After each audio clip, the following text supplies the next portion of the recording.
Asian cricket council کے اجلاس میں پاکستان اور بھارت کے درمیان ایشیا کپ کے حوالے سے پائے جانے والے اختلافات پر کوئی فیصلہ نہ ہو سکا، تاہم مذاکرات جاری رکھنے پر اتفاق کیا گیا۔ بحرین میں ہونے والے ایشین کرکٹ کونسل کے ایگزیکٹو بورڈ اجلاس کے بعد جاری اعلامیے میں بتایا گیا ہے کہ ایشیا کپ 2023 کے شیڈول کے حوالے سے تعمیری مذاکرات ہوئے۔ اعلامیے میں بتایا گیا ہے کہ بورڈ نے ٹورنامنٹ کی کامیابی یقینی بنانے کے لیے مقام، تاریخوں اور دیگر اہم مقامات پر بات چیت جاری رکھنے پر اتفاق کیا ایشیا کپ کے حوالے سے بتایا گیا ہے کہ اس معاملے پر مزید بات چیت مارچ 2023 میں ہونے والے ایگزیکٹو بورڈ کے اگلے اجلاس میں ہوگی۔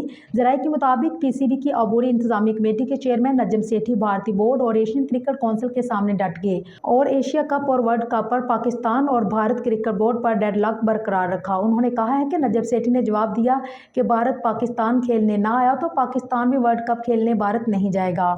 بھارت کے وزیر داخلہ امیت شاہ کے بیٹے یش شاہ کا کہنا ہے کہ بھارت وہاں نہیں جا سکتا، وہ یہاں نہیں آ سکتے۔ ماضی میں بھی ایشیا کپ نیوٹرل مقام پر کھیلا جاتا رہا ہے۔ اعلامیے کے مطابق دیگر فیصلوں میں 2023 اور 24 کے لیے آپریشنل بجٹ ایشیا کپ 2022 سے تقسیم کی منظوری دے دی گئی۔